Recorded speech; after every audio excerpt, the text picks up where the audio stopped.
Hello and welcome back, you guys. So we're gonna get right into this design, and we're starting off with prep. She has no nails on. I mean, obviously. Actually, this is a repeating client, and her nails look very damaged. She picked her previous set off. She didn't think I did fills, which I do. So don't pick your nails off. You see how damaged and peeled up layers of her nails.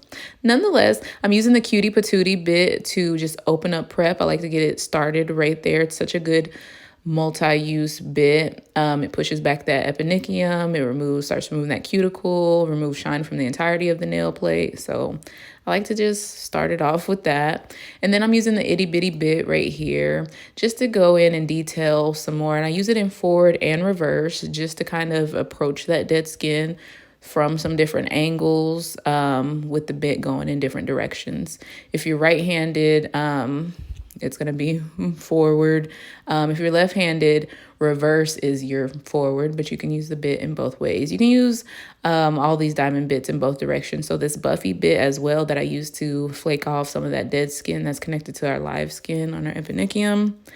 I like to go ahead and get some of that off just to make our whole little fingernail area more presentable. Let them leave looking better than what they came in. So I clip some of the completely dead skin if it's just loose and hanging. And if I ever clip any dead skin, I'm always going to buff. We don't want to leave that sharp kind of raw edge.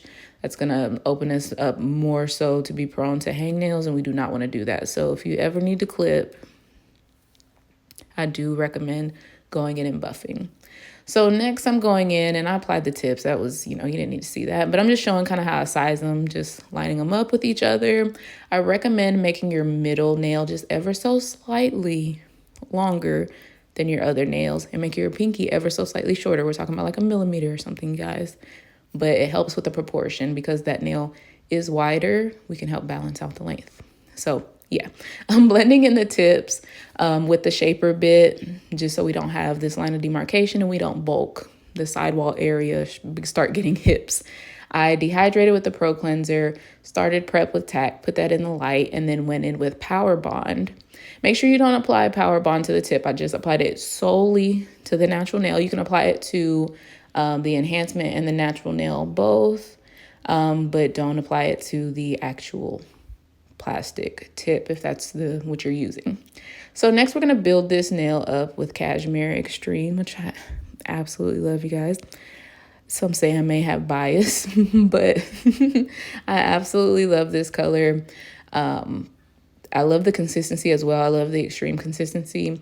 It still self-levels, but it's a little bit thicker in viscosity, so it gives you a little more time to work with the product before it, wants to run off the nail and everything like that. So I'm using the Light Elegance gel polish brush. I like this brush, just the size of it. In the LE line, it's one of my favorite to apply. The actual builder gel product, it goes good with fitting with a variety of nail bed sizes and widths. Everybody is going to have just a different kind of proportion of nail bed sizes. Some are tiny, some are wider. We accept them all, of course. Some lucky people have those cute, long, beautiful nail beds. But anyways, so we went ahead and built that, applied a slip layer first, then took a bigger bead and moved that product down the nail, just walked it down. I don't recommend being too aggressive. This is sped up to about 4 times the speed, so it looks very aggressive and very fast. But work with it. Try not to get too crazy, especially if you're going to use the nude for the final look. We don't want to get air bubbles going and everything like that. That can kind of distract. It happens. Yes, often. So I flip the client's hand. Sometimes if you had to work on it a little bit longer and that product is starting to settle down before it actually runs into the cuticle area, flip that hand over, work with gravity. Gel respects the gravity, gel and gravity. As long as there's a self-leveling property to the gel, you can just work with it and angle it and the gel will just flow down to the ground. So if you flip it over, you can start creating more of an apex. So also, what I did not mention is that I did a base layer on some of the nails and cured it in the light. Just because she had tore off her previous nails, her nail bed was more sensitive. If you apply a thin layer, it cures cooler. The thicker the gel is, the warmer it generally cures. So apply a thinner layer to start off. It won't cure as hot. You won't get as much as a heat spike. Of course, use your low heat mode. You can cure that initial layer, and then when you want to build up more with an apex, now you have a physical barrier with that first layer. But so I shaped off camera. I use my perfect files. I love them, the LE perfect files. And then I'm going in with the shaper bit, and I use this bit to rough up the surface of the nail and to also taper the cuticle area.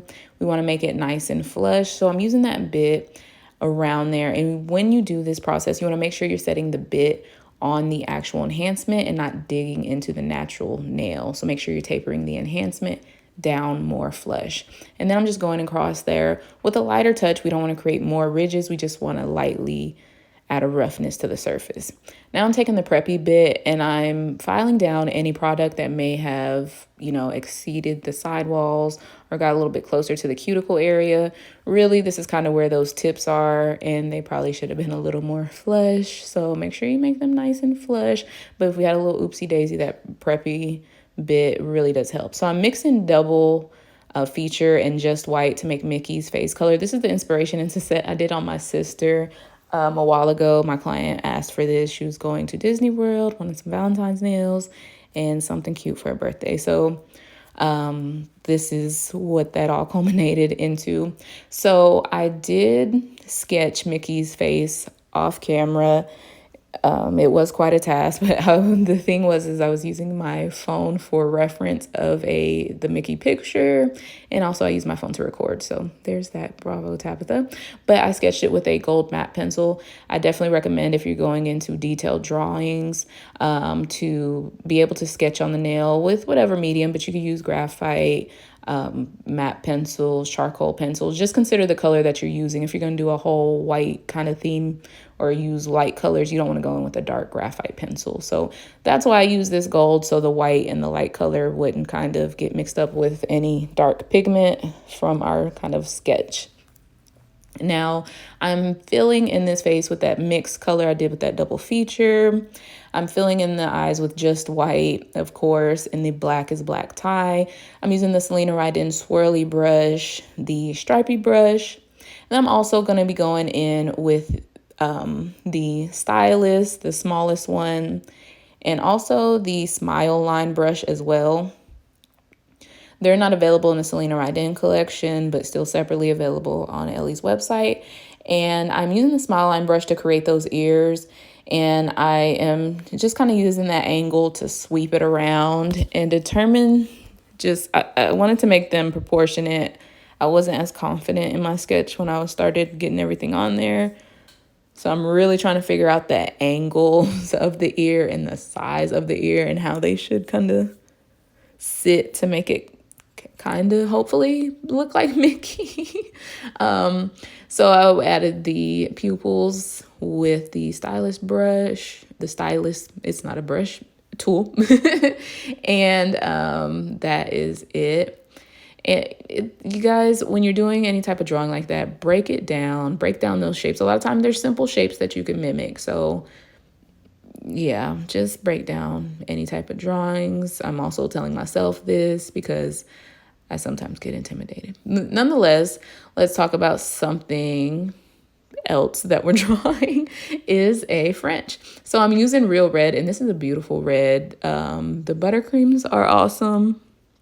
You guys, you see me use them often. They have great pigmentation. You can use it for full color. You can use it for artwork. You can use it encapsulated inside the nail.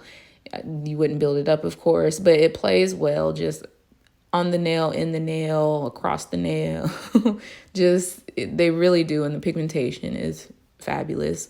So I am doing these Frenches, and you can see I go in and I measure, kind of compare it to the nail next to it. And I always say we want to make these, look like sisters and not cousins. We're going for identical twins. We are, but it might not happen.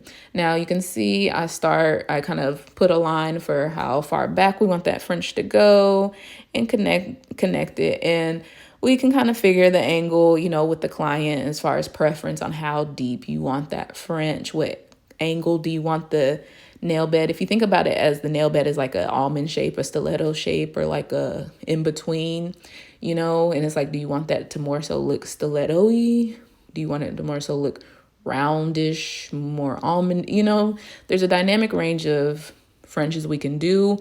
Whichever one we decide, I recommend you do one. If you're working with a client, do one, get that one perfected, and then try to mimic that one on the rest, and use that one as kind of your anchor and refer back to it and kind of make sure they're even and look as much alike as possible. We have to kind of see symmetry. So I'm using another stylus. It's the bigger one, essentially a dotter tool. I think it's the number 3. And I'm doing dots right next to each other. You can see how these hearts come together. I am using the little shorty brush as well from the Selena Ryden collection. And I'm going in, and you can see I'm filling in these hearts. And I kind of approach it differently. I'm kind of trying to find my style. Hearts really plague me. Like, this heart is not balanced. When I was editing, I'm like, gosh, this heart. And I'm using Bonbon from the new spring collection. It's one of the new buttercreams. It's a beautiful light pink. I find it to be like more of a blue tone type, but very, very light pink with a lot of white in it. So 2 dots. And then I come down the center. I'm trying to find my center point, what I think would be my center. So I connect them up there, pull down, and then you can see me swing those other sides around. Now, again, all this is very sped up, and I wish it was this fast, and it makes it, it really is simple. A lot of these art concepts are simple. They can just be more or less tedious. A lot of this stuff, if you just break it down, you can do it. You can add 2 dots and connect them just like this. You see what's going on. It's not crazy.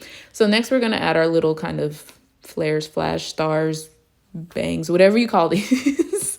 And it's just a dot, and I pull the dot in different directions. Now, as a right-handed person, you may find it harder to draw upward and to the left. To pull the brush to the left, I recommend you flipping the hand, and you'll be able to access those angles better. If you're left-handed, you may find the opposite. It may be hard to pull the brush to the right or down, so you may want to flip the hand for the exact same reason. We finished off with some little extra dots of the just white and the other bright color. They wanted me to say the B word. Ellie does. Shame on you. Just to add some more pizzazz. We finished this off matte. I'm sorry, guys, I don't include the top coat all the time, but this is our final look. So you can go in with super shiny flat matte. I really think the drawings look better when we do them matte. So you guys, put a little heart emoji down below. I know that's not super original for Valentine's, or put a little magical something that feels Disney and Mickey-ish. So I want to thank you guys for watching. Don't forget to thumbs up and check out Light Elegance and their products in their new spring collection. All right, you guys, bye.